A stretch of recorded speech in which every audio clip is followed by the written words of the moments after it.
কি নাম কীর্তন করবে শোনো।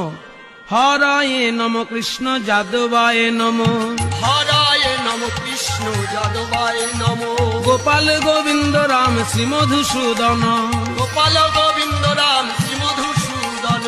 কীর্তন কহিনু এই তোমা সবাকারে, কীর্তন কহিনু এই তোমা সভাকারে, স্ত্রী পুত্র বাপে মিলি কর গিয়া ঘরে। স্ত্রী পুত্র বাপে মিলি কর গিয়া ঘরে। এবার প্রভু মুখে মন্ত্র পাই সবারই উল্লাস, প্রভু মুখে মন্ত্র পাই সবারই উল্লাস। দণ্ডবত করি সবে চলে নিজ বাস। ধন্যবাদ করি সবে চলে নিজ বাস। এইবার মহাপ্রভুর কাছে উপদেশ পেয়ে সবাই নিজ নিজ ঘরে চলল। মহাপ্রভু উপদেশ দিয়েছেন মহামন্ত্রের আর হরয়ে নম কৃষ্ণ যাদবায় নম এই কীর্তনের। আর কোনো চিন্তা নেই আমাদের।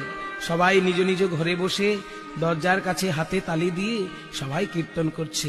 হরয়ে নম কৃষ্ণ যাদবায় নম, হরায় নম কৃষ্ণ যাদবায় নম, গোপাল গোবিন্দ রাম শ্রী মধুসূদন। গোপাল গোবিন্দ রাম শ্রী মধুসূদন। এই কীর্তন কারা কারা করছে দেখার জন্য মহাপ্রভু পথে বেরোলেন।